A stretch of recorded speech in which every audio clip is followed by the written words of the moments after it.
નમસ્તે મિત્રો, મારું નામ છે ભૂમિકા વિરાની અને આજે હું તમારી સામે દરેક માણસની ઉંમરનો એક એવો પડાવ જે છે વૃદ્ધાવસ્થા. વૃદ્ધાવસ્થાના પડાવ વિશે બહુ ગંભીર સમસ્યા માણસની જિંદગીમાં ચાલે છે.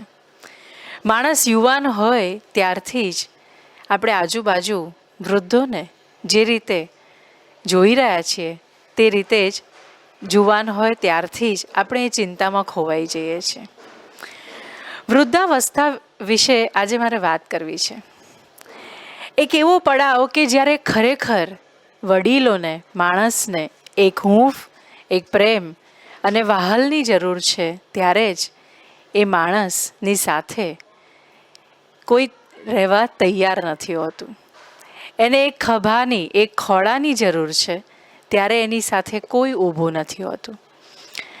અને એ ઉંમર, એ પડાવ પર મારી એક કવિતાની 4 પંક્તિ તમારી સમક્ષ મૂકવા માંગુ છું કે કોને ચડવા ગમે એ પગથિયા, કોને ચડવા ગમે એ પગથિયા, જ્યાં વડીલો છે પ્રેમના તરસ્યા. કોને ચડવા ગમે એ પગથિયા, જ્યાં વડીલો છે પ્રેમના તરસ્યા. બાંકડા ને હિંચકાને સૂના કરી, બાંકડા ને હિંચકાને સૂના કરી, હાથ પગને હૈયું લઈને એ ચાલી નીકળ્યા. આ કવિતા વૃદ્ધ અવસ્થા પર, જ્યારે વડીલ આપણું ઘર છોડીને આપણે એમને ધક્કો મારીને નીકાળીએ છીએ, એ અવસ્થા પર લખી છે આ 4 પંક્તિ. તાજેતરમાં જ મનોવિજ્ઞાન અધ્યાપકોએ એક સર્વે કર્યો અને 450થી 500 વૃદ્ધોના આ સર્વેમાં એવું તારણ નીકળ્યું કે લગભગ 70થી 80% સ્ત્રી અને પુરુષ પરિવાર સાથે રહેવા છતાં એકલતાનો અનુભવ કરે છે. 40થી 45% વડીલ વૃદ્ધ એ ડિપ્રેશનમાં આવી જાય છે કે આ ઉંમર અમે એકલા કેવી રીતે વિતાવશું. અને 30થી 25% વૃદ્ધ શારીરિક બીમારીને કારણે ક્યાંક ને ક્યાંક હતાશામાં જતા રહે છે, ડિપ્રેશનમાં જતા રહે છે. તો આ વડીલોનું કોણ? તો આનો જવાબ, આના માટે મારે તમને આજે એક સંસ્થાની મુલાકાતે લઈ જવા છે. જીવનધારા વૃદ્ધાશ્રમ લાંભા ખાતે સ્થપાયેલો છે અને એ વૃદ્ધાશ્રમની આજે આપણે મુલાકાત લઈ રહ્યા છીએ કે ત્યાં આ વડીલો કેવી રીતે રહે છે, ત્યાં વડીલોની કેવી રીતે સેવા થાય છે, ત્યાં આ વડીલોની કેવી રીતે માવજત થાય છે, એના વિશે મારે વાત કરવી છે. આમ તો ખરેખર કહીએ તો વૃદ્ધાશ્રમનો વિકાસ થાય એ આપણા માટે કલંકરૂપ છે, પણ અત્યારની પરિસ્થિતિ અને અત્યારના જે સમય છે એ સમયમાં વૃદ્ધાશ્રમનો વિકાસ થવો જરૂરી છે. કેમ? જ્યારે આપણે વૃદ્ધાશ્રમનું નામ સાંભળીએ ત્યારે એક સમય, એક પળ માટે આપણા મનમાં એવો જ વિચાર આવે કે એમના માતા પિતાને, વડીલોને બાળકોએ ઘરમાંથી કાઢી મૂક્યા હશે એટલે વૃદ્ધાશ્રમમાં જઈને એમને રહેવું પડ્યું હશે. પણ ખરેખર અત્યારે વૃદ્ધાશ્રમ ખાલી આના જ માટે નથી. વૃદ્ધાશ્રમમાં એકલા રહેતા મા બાપ, જેમ કે કોઈ મા બાપના, કોઈ માતા પિતાના દીકરા દીકરી અહીંયા એમની સાથે નથી રહેતા અને ક્યાંક બહાર વસે છે, તો એ માતા પિતાને પણ સહારાની સાથની જરૂર છે. કોઈ વડીલ કે જેમને કોઈ સંતાન નથી, તો એમને પણ આ વૃદ્ધ ઉંમરમાં, આ ઉંમરના આ પડાવમાં એક સાથની, એક સેવાની જરૂર હોય છે. એટલે વૃદ્ધાશ્રમ ખાલી એ માતા પિતા માટે નથી કે જેમને ઘરમાંથી કાઢી મૂકવામાં આવ્યા હોય. વૃદ્ધાશ્રમ આ બધા જ વડીલો માટે છે. અને એવો એક વૃદ્ધાશ્રમ, જેમ મેં તમને કહ્યું, જીવનધારા અમદાવાદ લાંભા ખાતે આ વૃદ્ધાશ્રમ આવેલો છે, જેનું નામ છે જીવનધારા વૃદ્ધાશ્રમ. આ વૃદ્ધાશ્રમમાં અત્યારે આશરે 135 વડીલ આશરો લઈ રહ્યા છે અને અહીંયા એમના માટે હરેક અલગ અલગ સુંદર વ્યવસ્થા આયોજવામાં આવેલી છે, જેમ કે ભોજનશાળા, એમને કરવા માટેનો વ્યાયામ ખંડ, એમને મળતી મેડિકલ સેવા, એમના માટે એક હોસ્પિટલ, ફિઝિયોથેરાપી સેન્ટર અને મહિલાઓ દ્વારા ગૃહ ઉદ્યોગનું પણ આયોજન કરવામાં આવ્યું છે. તો આ સંસ્થા વિશે આપણે વધુ વિગત, વધુ માહિતી એમના ટ્રસ્ટી, એમના મેનેજિંગ ટ્રસ્ટી, એમના કાર્યકર્તાઓને મળીને આપણે કરીએ આગળ વિશેષ વાત આ વૃદ્ધાશ્રમની દરેક થતી પ્રવૃત્તિ પર. તો આવો મળીએ એમના કાર્યકર્તાઓને.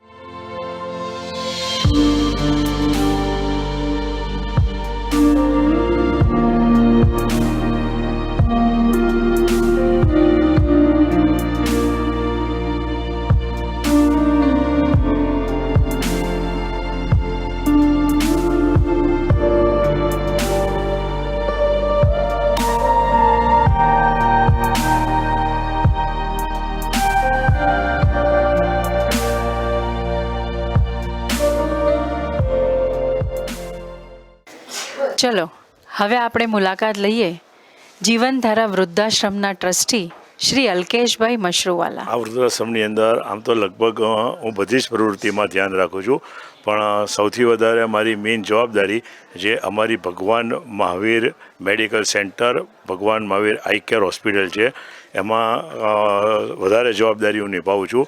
અમારે ત્યાં જે લગભગ દર મહિને 100 જેવા કેટરેક્ટના ઓપરેશન થાય છે, વ્હીલના ઓપરેશન થાય છે, એટલે એ હોસ્પિટલની લગભગ જવાબદારી દર રવિવારે અમે ઇન્ટરનલ ગામમાં જઈને આંખના કેમ્પ કરીએ છીએ અને ત્યાંથી પણ જે પણ કેટરેક્ટના પેશન્ટ હોય એને અમે અહીંયા લઈ આવીએ. એમના સાથે કોઈ પણ એમની વ્યક્તિ હોય એને અહીંયા લઈ આવીએ, એમનું ઓપરેશન થાય. એમના ઓપરેશન થાય બીજા દિવસે એમને ચશ્માના નંબર કાઢી અને એમને ત્યાં રવાના કરીએ છીએ. અમારી એમ્બ્યુલન્સ એમને નજીકમાં હોય તો એમના ઘેર પણ મૂકી આવે છે. એ લોકોને ખાવા પીવા રહેવાની તમામ જવાબદારી, એટલે આઈ કેર હોસ્પિટલ લગભગ તમામ જવાબદારી હું સંભાળું છું.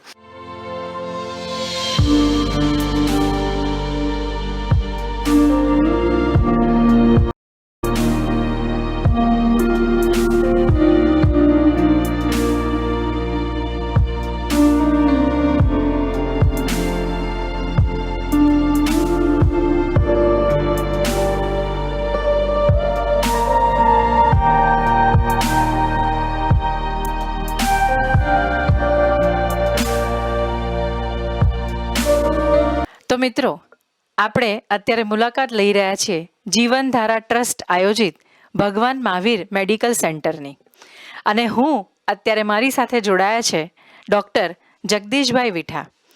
એમની સાથે આ મેડિકલ સેન્ટર જે ચાલી રહ્યું છે એના વિશે કંઈક વાત કરવી છે. તો જગદીશભાઈ, અહીંયા કોને સેવા આપવામાં આવે છે? નમસ્તે. અહીંયા અમારે અત્યારે આશ્રમ નિવાસી વડીલો છે, તેઓની સંપૂર્ણ એમ કે હેલ્થની કેર લેવામાં આવે છે. પ્લસ બહારથી પણ ઓપીડી આવે છે. રોજના 40 થી 50 પેશન્ટો બહારના પણ વિઝિટ લે છે. અને અહીંયાના વડીલો છે અત્યારે લગભગ 100 થી 130 વડીલો છે. એમની પણ અમે ત્યાં રૂમે જઈ અને બેડ રેસ્ટ હોય તો પણ એમની કેર લઈએ છીએ. તેઓને યુરિનમાં તકલીફ હોય તો કેથેટર પહેરાવવા, કેથેટર કાઢવા, ડાયપર પહેરાવવા, ડાયપર કાઢવા, પ્લસ તેઓને સારવાર આપી, તેઓના નિદાન કરાવવા, એ બધું ટ્રસ્ટ દ્વારા એકદમ ફ્રીમાં કરવામાં આવે છે. અને બહારના જે દર્દીઓ 40 થી 50 રોજ 2 ટાઈમની અંદર વિઝિટ લે છે, તેઓને પણ ખૂબ જ રાહત દરે અમે સારવાર આપીએ છીએ. અને તેમાં તાવ, ઝાડા, ઉલટી, પાઇલ્સ હોય, પથરી હોય, આવા બધા પેશન્ટો આવે છે. તેઓને ખૂબ જ સંતોષકારક રીતે રાહત દરે અમે સેવા આપીએ છીએ.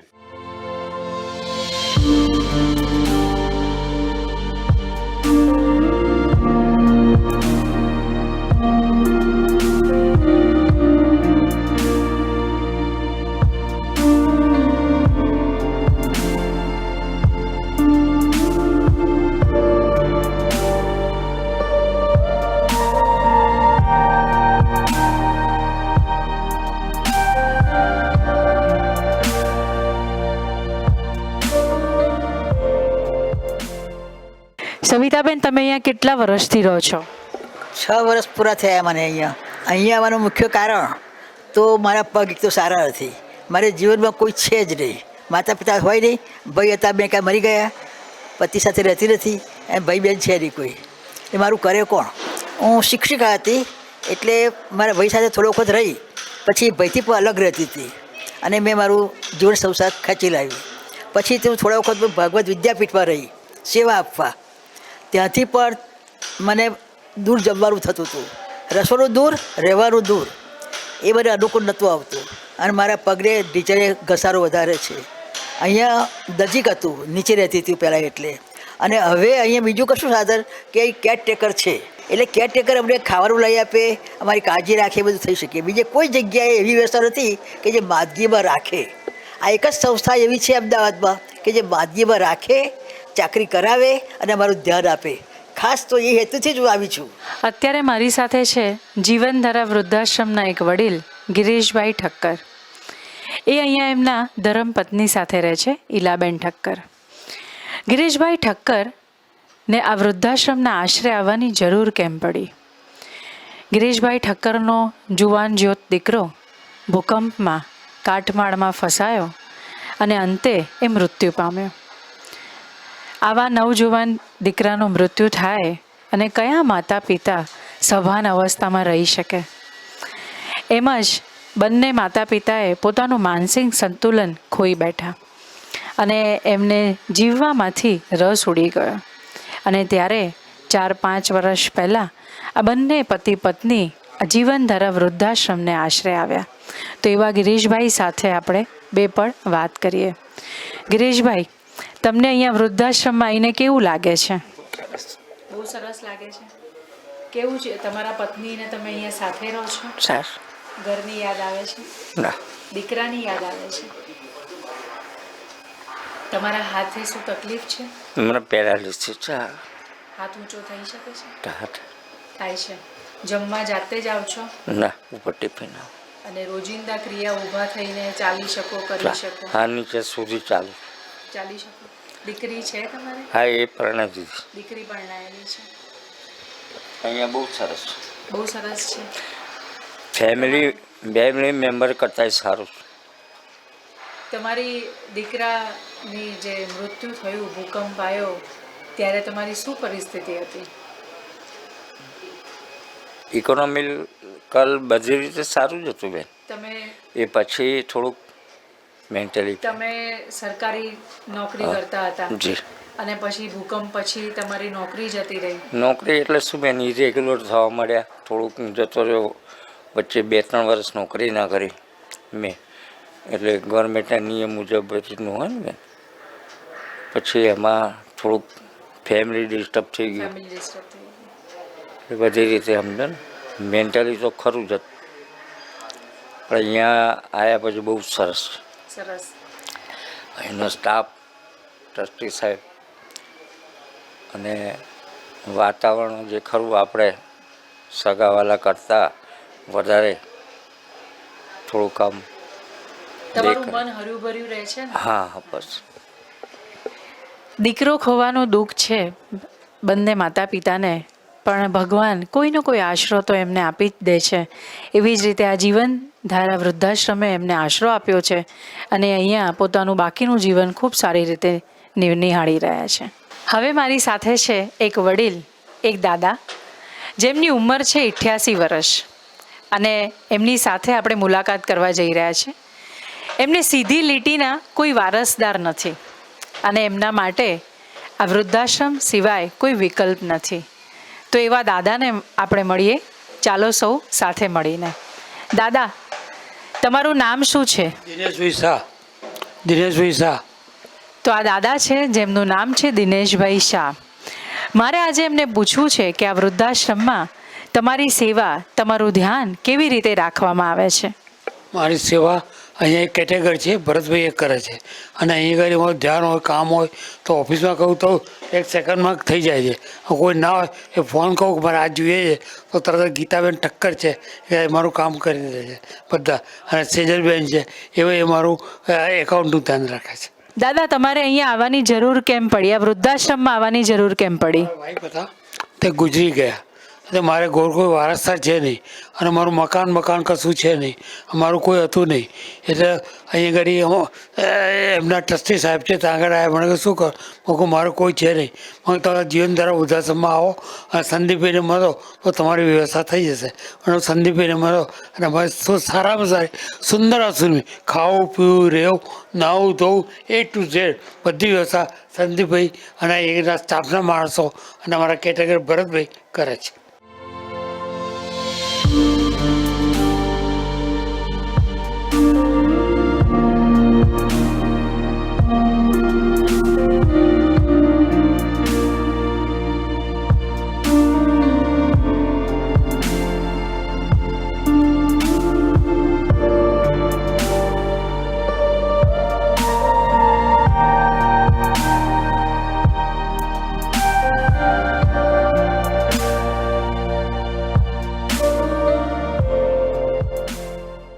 આમ તો સમાજમાં વૃદ્ધાશ્રમની સંખ્યા વધે તો એ કલંકરૂપ ગણાય.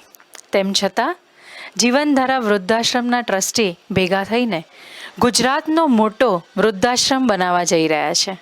ત્યારે મારે એમના ટ્રસ્ટી સંદીપભાઈ શાહને પૂછવું છે કે આ મોટો વૃદ્ધાશ્રમ બનાવવા પાછળનો હેતુ શું રહ્યો અને એની પ્રેરણા ક્યાંથી મળી. સંદીપભાઈ સાથે વાત કરીએ. જેમ આપ કહો છો કે વૃદ્ધાશ્રમ બનવા સમાજ માટે કલંકરૂપ છે, પણ આ એક સમાજની ખૂબ જ મોટી જરૂરિયાત છે કે જેઓ બિનવારસ છે, જેમને એકલી દીકરીઓ છે, જેઓને સીધી રીતના વારસદાર નથી, જેઓ માનસિક સમતુલા ગુમાવી ચૂકેલા છે, જેઓ બ્લાઇન્ડ છે અને તેમના મેરેજ નથી થયેલા, તો આવા વડીલો માટે વૃદ્ધાશ્રમ જ એક વિકલ્પ બની રહે છે. અને વૃદ્ધાશ્રમની પ્રેરણા અમારા પરમ પૂજ્ય પન્યાસ પ્રવર ચંદ્રશેખર વિજયજી મહારાજ સાહેબની પ્રેરણાથી આ વૃદ્ધાશ્રમ અમારા પરમ પૂજ્ય મુનિ શ્રી હંસ બોધી વિજયજી મહારાજ સાહેબની પ્રેરણાથી આ વૃદ્ધાશ્રમની સ્થાપના કરવામાં આવી. વૃદ્ધાશ્રમમાં નવી જે સેવાઓ છે, જૂની જે અમારી સેવાઓ છે, તો વૃદ્ધાશ્રમમાં અમારું એક ભગવાન મહાવીર મેડિકલ સેન્ટર ચાલે છે, ભગવાન મહાવીર આઈ કેર હોસ્પિટલ ચાલે છે, ભગવાન મહાવીર ફિઝિયોથેરાપી સેન્ટર ચાલે છે, એક અમારું જીમ છે, અને હવે જે નવું બની રહ્યું છે એમાં પેરાલિસિસ રિહેબલ સેન્ટર છે, યોગા સેન્ટર છે, કાર્ડિયાક જીમ બની રહ્યું છે. પેરાલિસિસ રિહેબલ સેન્ટર એટલે કે અમે અહીંયા ઘણા વડીલોને જેમને પેરાલિસિસ થઈ ગયું અને તેમની અરજી આવી હતી અને તેના આધારે અમે તેમને અહીંયા એડમિશન આપ્યા. અમે લાયા ત્યારે એમને એમ્બ્યુલન્સમાં અહીંયા સ્ટીચરમાં ઉંચકીને લાવ્યા હતા, એમ્બ્યુલન્સમાં લાવ્યા હતા. તેઓ પથારીવશ હતા અને પથારીમાં જ ટોયલેટ બાથરૂમ કરતા હતા. અને અહીંયા આવ્યા પછી એમને યોગ્ય ફિઝિયોથેરાપીની ટ્રીટમેન્ટ મળી, અમારા વડીલોની હૂંફ મળી અને સ્ટાફની મહેનત, આ બધી વસ્તુ ભેગી થઈ અને એનાથી ઘણા વડીલો ચાલતા થઈ ગયા. હાલ અત્યારે અમારા વૃદ્ધાશ્રમમાં 18 વડીલો, જે માનસિક સમતુલા ગુમાવી ચૂકેલા વડીલો હોય તે 18 વડીલો રહી રહ્યા છે. આ વડીલો એ રીતના હોય છે કે એક નાનું બાળક છે જેનો જન્મ થયો, જન્મ થયા પછી 2 વર્ષ થયા, 3 વર્ષ થયા, માતા પિતાને એમ કે હજી મારા બાળકના મગજનો વિકાસ નથી થયો, એ બાળક એમ કે હજી એનો લેટ વિકાસ થશે. એ બાળક 4-5 વર્ષનું થાય એટલે માતા પિતાને એમ થાય કે મારા બાળકના મગજનો વિકાસ નથી થયો. એ લોકો ક્યાંક ડૉક્ટરોને બતાવે. અમુક જણા જે અંધશ્રદ્ધામાં માનતા હોય તો ભૂત ભૂવામાં બિલીવ કરતા હોય, એ લોકો ભૂત ભૂવાને બતાવે. અને પછી 5-6 વર્ષે એ લોકો ને ખ્યાલ આવે કે ના, હવે મારા બાળકનો મગજનો વિકાસ થવાનો જ નથી. પછી માતા અને પિતા એ લોકો સ્વીકારી લે છે કે હવે આ આપણું એબનોર્મલ બાળક છે અને આપણે એને આખી જિંદગી સાચવવાનું છે. અને એ માતા પિતા જ્યારે એ બાળક 6 વર્ષનું છે અને એને મોટું કરે છે, મીન્સ કે એ વ્યક્તિ 40, 45, 50 વર્ષના થાય ત્યારે માતા અને પિતા બેમાંથી કોઈ પણ એક વ્યક્તિ દુનિયામાંથી વિદાય લેતી હોય છે. અને પછી જો મધર છે તો માતાને એવું થાય કે મારા ગયા પછી આ મારી દીકરીનું શું થશે કે દીકરાનું શું થશે. તો એવી અવસ્થામાં અમુક માતા પિતા કે જે માતા હોય અને જોડે દીકરી છે તો એ એવી અવસ્થામાં જોડે એને દીકરીને લઈને જઈ રહેવા આવતા હોય છે. અને અમુક સમય એવું થાય કે આ બેઉ જણ ના હોય અને ઘરે કોઈ ભાઈ છે કે ભાભી છે તો એ લોકો અહીંયા મૂકવા આવતા હોય છે. અને એ અહીંયા આવે તો અમે એમની એક આખી અલગ વ્યવસ્થા ઊભી કરેલી છે અને એ લોકો અહીં ખૂબ સુંદર રીતે રહે છે. અને માનસિક સમતુલા ગુમાવી ચૂકેલા અત્યારે હાલ અમારા ત્યાં 18 વડીલો રહી રહ્યા છે.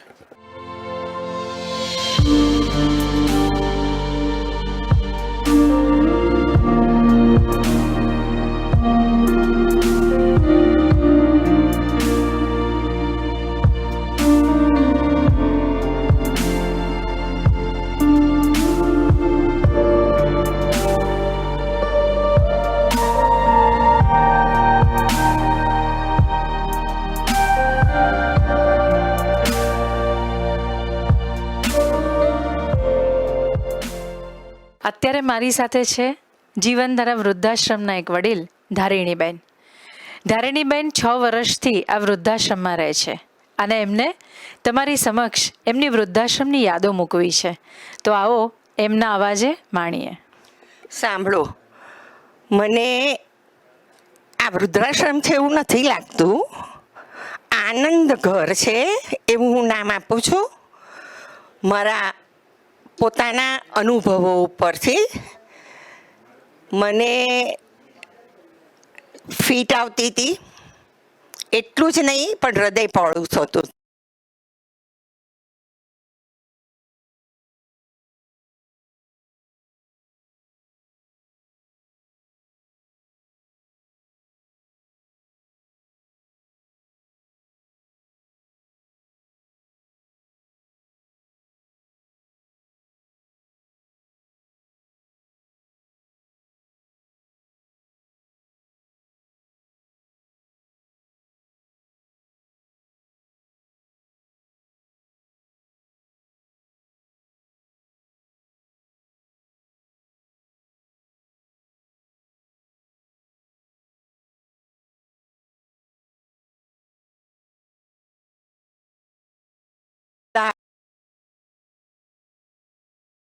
સંસ્થા તમે અકળાવો નહીં, તમારી બેનને ત્યાં મૂકી આવો. મારા ભાઈએ આવીને તપાસ કરી અને ખુશ થઈ ગયા અને મને કહ્યું કે હું તને એવી જગ્યાએ મૂકીશ કે મારા આત્માને શાંતિ મળે. અને હું અહીં આવી. હવે આ સંસ્થામાં આવ્યા પછી મારા જે અનુભવો છે એ હું ટૂંકમાં કહું છું. નીતિપૂર્વક સેવા બજાવનારા, પોતાની જવાબદારી પ્રત્યે સદા સભાન અને ફરજ અદા કરવામાં નિષ્ઠાવાન, આશ્રમની સ્વચ્છતા અને સદા જાગૃત, સ્વભાવે સરળ, પરોપકાર કરવામાં સદા તત્પર, જરૂરિયાતમંદને ગુપ્ત રીતે આર્થિક સહાય કરનારા, સ્વાધ્યાય પ્રેમી, અનેક કલ્યાણ મિત્રો ધરાવનાર અને ઉત્તમ માર્ગદર્શક બની રહે છે સૌના. અમારા જીવનમાં સર્વાંગી વિકાસમાં દરેક ક્ષેત્રે માર્ગદર્શન પૂરું પાડ્યું છે. સંગીત, નૃત્ય અને સાહિત્ય ક્ષેત્રે વિકાસ, સેવા, સમર્પણ અને ત્યાગ, વાત્સલ્યની મૂર્તિ સમાન છે તો સંદીપભાઈ, પણ હું એમને માતા સમાન પ્રેમ અમને આપ્યો છે એમ કહીશ. અત્યારે મારી સાથે છે જીવનધારા વૃદ્ધાશ્રમના એક વડીલ, જેમનું નામ છે હંસાબેન, અને એમની સહેલી પલ્લવીબેન. હંસાબેનને કોઈ વારસદાર નહીં, સીધી લીટીનું કોઈ વારસદાર નહીં અને એમના સંતાન નહીં, અને એ આ વૃદ્ધાશ્રમમાં કેવી રીતે આવ્યા એમની થોડી કહાની આપણે જાણીએ. તો મારે એમને પૂછવું છે કે તમે કેવી રીતે આ વૃદ્ધાશ્રમમાં આવ્યા? હંસાબેન એમનું નામ બોલે છે કે હંસાબેન શાહ. એ બોલી નથી શકતા, તો એમના સહેલી પલ્લવીબેનને હું કહીશ કે આ આપણને જણાવે કે આ વૃદ્ધાશ્રમમાં કેવી રીતે આવ્યા. હાજી હંસાબેન 4 વર્ષ પહેલાં જ્યારે સખત વરસાદ પડ્યો ત્યારે મહાજનવાડામાં એક મકાન ધરાશયી થયું. ત્રીજા મકાનમાંથી એમને ધક્કો વાગ્યો, એ ધરાશયી થયું અને 4 કલાક કે 10 કલાક સુધી અંદર રહ્યા અને છતાં જીવિત બહાર નીકળ્યા. અને એમને બાગરેજા સાહેબને બધું જોઈને તપાસ કરી અને અહીંયા લઈ આવ્યા. પ્રણામ. જીવનધારા વૃદ્ધાશ્રમ એ જે વૃદ્ધાશ્રમ પથારીવશ વડીલોને સાચવતો સૌથી મોટો વૃદ્ધાશ્રમ બનવા જઈ રહ્યો છે. તેમાં હાલ નવા બિલ્ડિંગમાં જે આપણે ઊભા છીએ તેમાં 1 બેડથી લઈને 8 બેડ સુધીના રૂમ બનાવવામાં આવ્યા છે. રૂમમાં જે બેડની જે બધી જે સુવિધાઓ આપવાની છે તેની માહિતી મેળવીશું. કે સૌપ્રથમ જે પેટીપાટ આપવામાં આવી છે, દરેક પેટીપાટમાં 2 ડ્રોવર આપવામાં આવ્યા છે કે વડીલ પોતાની વસ્તુ પોતાની સાથે રાખી શકે, જેમની લાગણી એમની સાથે બંધાયેલી હોય. સાથે નીચે પણ બેડમાં પણ એક ડ્રોવર આપવામાં આવ્યું છે. પ્લસ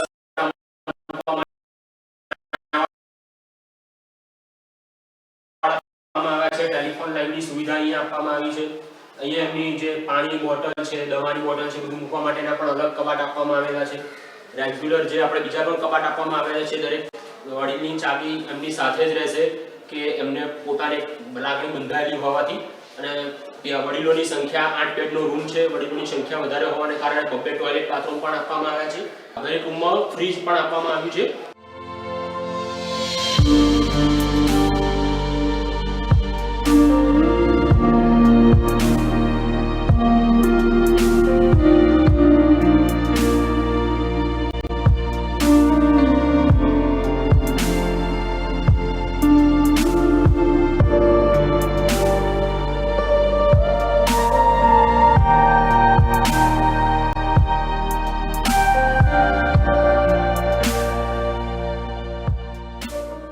હવે મુલાકાત લેવી છે જીવનધારા વૃદ્ધાશ્રમની ભોજનશાળાની. એટલી વિશાળ કે જ્યાં એક સમયે એક સાથે 225 વડીલોને જમવાનું પીરસવામાં આવે છે.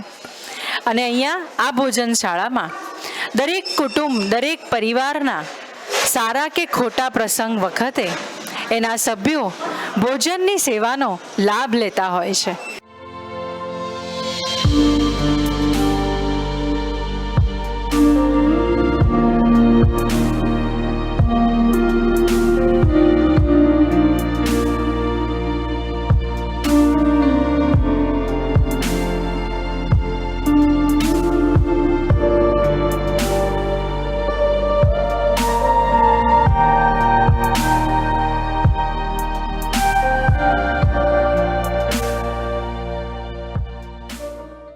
જીવનધારા વૃદ્ધાશ્રમ થકી ઘણી અલગ અલગ પ્રવૃત્તિ કરવામાં આવે છે અને એમાંની એક પ્રવૃત્તિ ગૃહ ઉદ્યોગ. અહીંયા મહિલા ઉત્કર્ષ કેન્દ્ર સ્થાપવામાં આવ્યું અને સદગુણાના નામથી આ એક ગૃહ ઉદ્યોગ ચલાવવામાં આવે છે. અને એ ગૃહ ઉદ્યોગ વિશે આપણે થોડી વધારે જાણકારી લઈએ. મારી જોડે છે સંસ્થાના ટ્રસ્ટી સંદીપભાઈ શાહ. વર્ષ 2011માં અમારું જે મહિલા ઉત્કર્ષ કેન્દ્ર છે તેની સ્થાપના કરવામાં આવી. લાંભામાં ઘણા બહેનો કે જૈન બહેનો અને અન્ય બીજા બહેનો કે જેમને રોજગારીની તાતી જરૂર હતી, અહીંયાથી અમે દર વર્ષે અનાજ કરિયાણું આપતા હતા, પરંતુ તે કરિયાણું અમે દર વર્ષે આપતા હતા. એ બહેનોએ કીધું કે સાહેબ અમારે ઘણી બધી તકલીફો છે અને જો અમને રેગ્યુલર કોઈ આવક ઊભી થાય એવું આપ કરો તો અમારા પરમ પૂજ્ય પન્યાસપ્રવર ચંદ્રશેખર વિજયજી મહારાજ સાહેબની પ્રેરણાથી, પરમ પૂજ્ય મુનિશ્રી હંસબોધી વિજયજી મહારાજ સાહેબના આશીર્વાદથી આ સંસ્થાની સ્થાપના વર્ષ 2011માં શરૂ કરવામાં આવી. અત્યારે હાલ આ સંસ્થામાં 70 બહેનો કામ કરી શકે એટલું મોટું યુનિટ અમે અત્યારે હાલ તૈયાર કરી રહ્યા છે.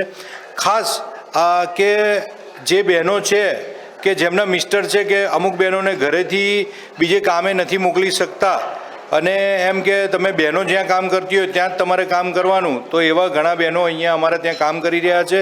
દરેક બહેનો ખૂબ સારો પગાર મેળવી રહ્યા છે અને દરેક બહેનો અહીંયા બહેનો પણ કામ કરે છે. અને બીજું અમારા જે વડીલો અહીંયા છે કે વડીલોને પણ રોજગારી મળે અને વડીલોને કંઈક કામ મળે, તો એના માટે અમે આ સંસ્થાની સ્થાપના કરી છે.